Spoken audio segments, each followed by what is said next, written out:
Aujourd'hui, c'est le dimanche de la joie, qu'on appelle en latin letare.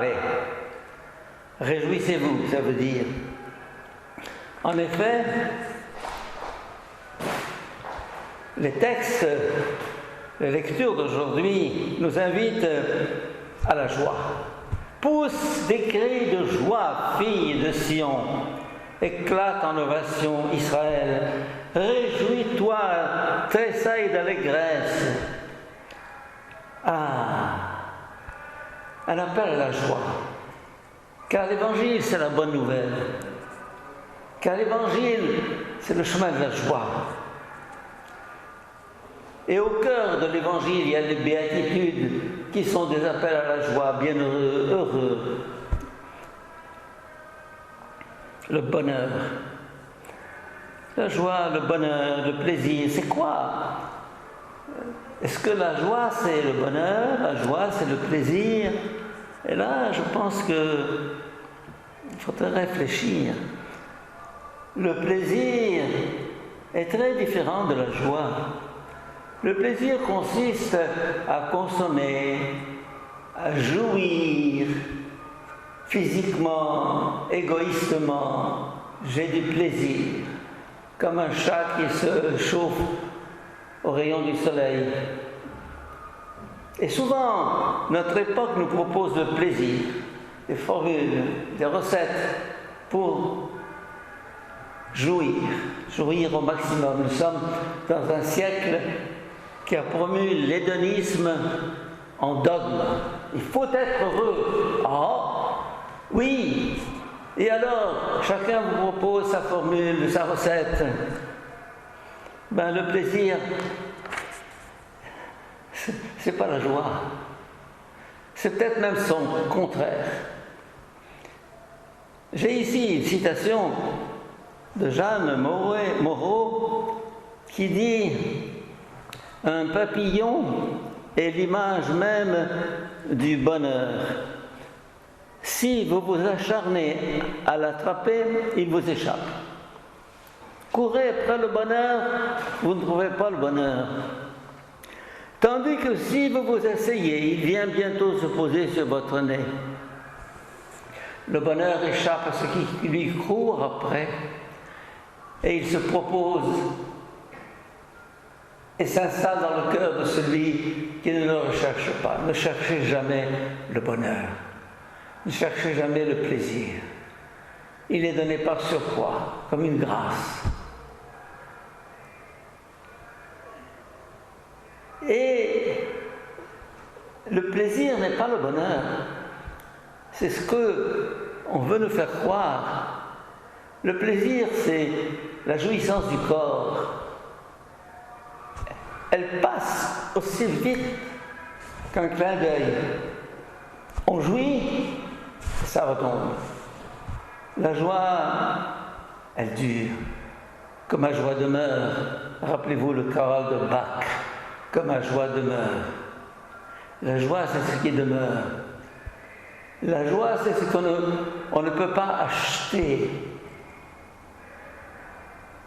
La joie, c'est un plus qui vous est donné à celui qui ne la recherche pas. Je pense à une maman qui a travaillé toute la journée pour préparer, pour s'occuper de ses enfants, faire le ménage, etc. Ou bien à son mari qui rentre du travail, épuisé, fatigué, mais il a fait sa tâche du jour et il rentre heureux. Il est épuisé. Elle et lui sont épuisés, mais ils sont heureux. Heureux parce que leur bonheur n'a pas consisté à rechercher une jouissance quelconque, mais à faire plaisir, à construire leur famille, à rendre heureux leurs enfants. Le bonheur vient après l'épreuve, après la marche sous le soleil. C'est la halte dans l'oasis. On est mort de fatigue, on crève de soif, mais on est heureux.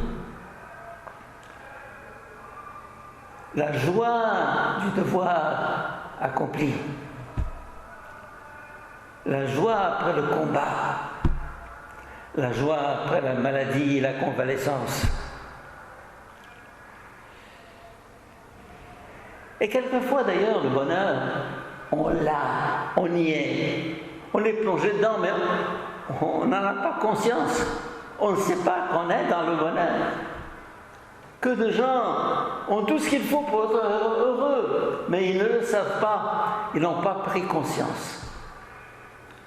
Il faut qu'ils perdent la santé, qu'ils perdent l'usage de tel ou tel organe pour tout à coup, ils courent après la santé. Mais tu l'avais, pourquoi tu ne t'es pas rendu compte? Le bonheur, c'est ici et maintenant. Le bonheur, c'est ici et maintenant. Si maintenant, et là où tu es, avec ce que tu as, et ce que tu es, et les gens qui t'entourent, tu n'es pas heureux, tu le chercherais en vain. Le bonheur, c'est ici et maintenant. Eh bien, essayez d'être heureux dans votre petit chez-soi, en famille, avec les enfants, avec le repas simple, avec les joies simples de chaque jour, avec ce soleil d'Égypte qui est une grâce dont nous ne savons pas rendre grâce, justement, nous ne savons pas reconnaître. Je pense au Canada qui est sous la neige, je pense à d'autres pays qui sont sous les ouragans et les tempêtes. Et puis, puisqu'on parle de l'Égypte, nous avons retrouvé la sécurité et la stabilité après tous les bouleversements avant le régime actuel. Est-ce que nous apprécions ça ou nous sommes toujours à râler contre mais ouvre les yeux et rends-toi compte que le bonheur, il est là. Tu n'as pas découvert, tu n'es pas conscient. Ouvre les yeux, regarde. Regarde le petit enfant qui court. Quelle joie de voir cet enfant courir. Regarde ce visage de ton fils endormi. Regarde ton épouse d'un regard nouveau, comme autrefois. Regarde tous les biens dont tu es comblé. Nous sommes des gens comblés et nous ne le savons pas. Et nous sommes toujours à croire que c'est toujours ailleurs, plus loin, demain, qu'on aura le bonheur. Il est là. Retrouvons cet esprit d'enfance. L'enfant est content avec ce qu'il a et ce qu'il est, là où il est. Il vit dans le présent, il vit dans l'instant, il jouit.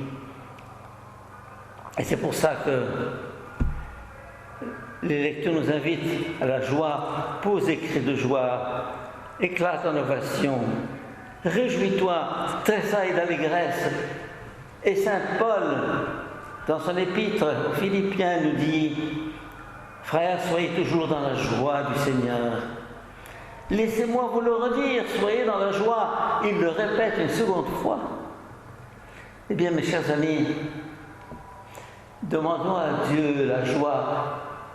Non seulement la joie, mais de reconnaître ce bonheur dans lequel nous sommes et que nous ignorons et que nous ne voulons pas connaître.